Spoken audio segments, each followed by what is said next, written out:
Hello, class. How are you all? I know you are studying chemistry, and my videos will be helping you in understanding the topics before learning them. In the last video, I explained about intermolecular forces, the forces which binds molecules together. And they are between the molecules, that's why the term is intermolecular. And out of four types, I could not explain London dispersion forces in detail. So I made this video again, which is just about London dispersion forces. Now we begin the video with the help of this picture. You see, if we look inside an atom, the atom is a sphere in which oppositely charged particles are present. The electrons are the negatively charged bodies or subatomic particles which are in constant motion. So they are revolving around a center, and the positive charge of the atom, which is proton, is present in the center, in the nucleus of the atom. So we see what are the positions of these oppositely charged subatomic particles. For a neutral atom, the number of protons are equal to the number of electrons, and the shape is explaining about the distribution. They are symmetrically or evenly distributed or dispersed, means electrons are spreading equally and evenly over the sphere. But when we see these electrons are unsymmetrically distributed, means the electrons can come and gather at one side of the atom. You know that electrons are the fastest moving particles, and due to the very high speed, they cannot stay anywhere because their speed is very high and their mass is almost negligible, the lightest particle of matter. So during their movement around the nucleus, if they gather at some side, any sphere, any spherical corner, this results in unsymmetrical distribution of electrons over the sphere, and this creates the ionic characters or dipolar characters in the atom.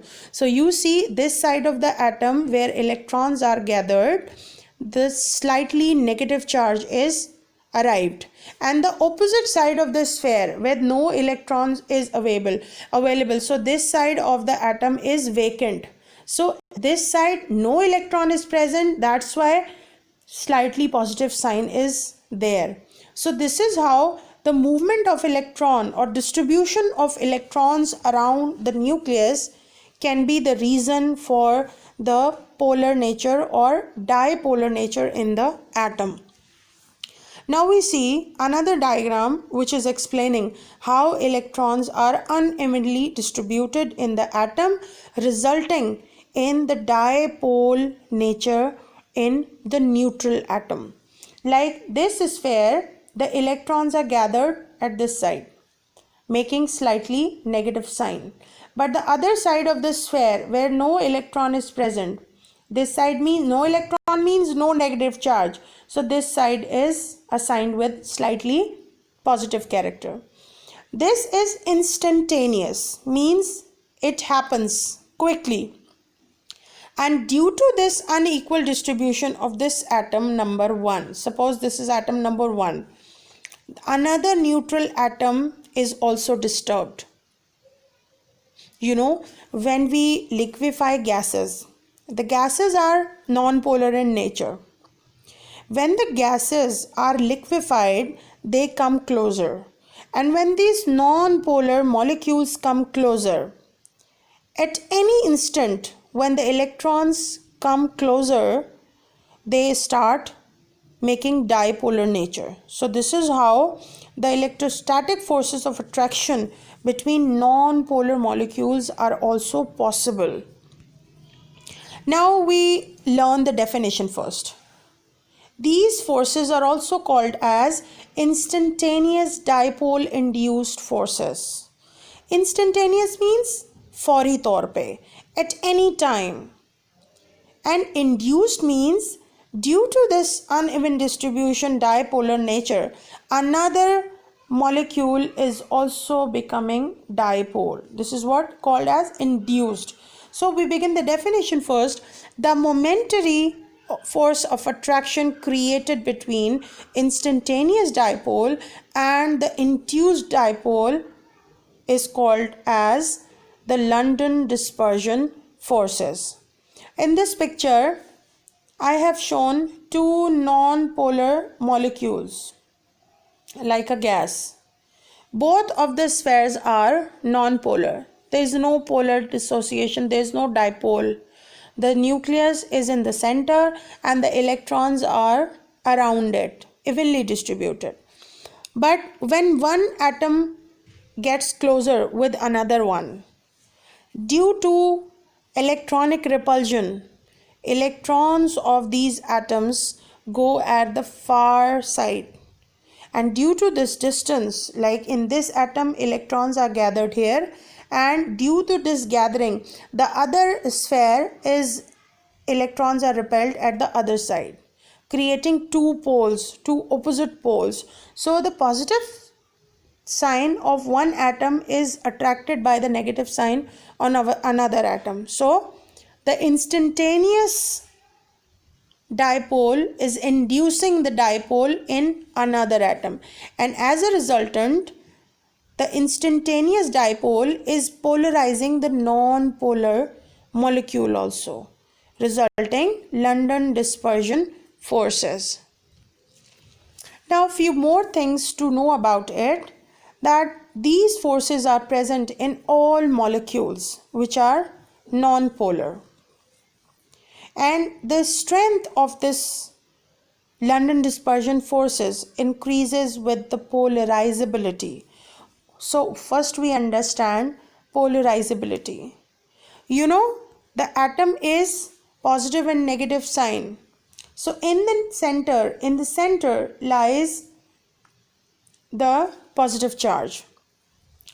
If the size of the atom is larger, like if this is a smaller atom and if I draw a larger atom, so a larger atom means more number of electron shells, more electrons, so atoms gets bigger and bigger. So electrons of the outermost shell become at the distance from the nucleus. So this outermost electron is very far from the nucleus.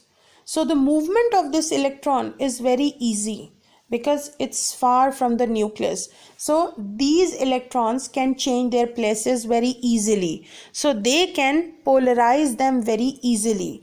And as you saw in this diagram, electrons are polarized to one side of the atom. So this is what polarizability is. And the more polarizability means more London dispersion forces. Now we see how the effect of molecular size is observed. We see the molar mass and the size of the element of the atom is increasing down the group. As the atoms are getting bulkier, heavier, their sizes are also increasing. And due to this increase in size, the larger atoms are more polarizable as compared to the smaller ones. So the more polarizability means more forces of London dispersion possibilities, and this affects on the boiling points. You know, boiling points increases with the size of the molecule because of an increase in the London dispersion forces with larger electronic clouds. So this is the application of London dispersion forces. And what few more things about it, that only force in the non-polar molecules and in unbonded atoms. Unbonded atom means such as helium, because Helium is monoatomic gas because it's a noble gas and it has completely filled orbit, and that's why it doesn't make any bond. And few more noble gases such as argon, such as neon, and these gases are inert gases because they don't make bonds with anyone. And in such gases, London dispersion forces are the only intramolecular forces of attraction. And London's dispersion forces become stronger the larger the atom or the molecule or the electronic clouds are easier to deform to make a new shape, and they are found in mixtures of pure substances. So this is the end of today's class.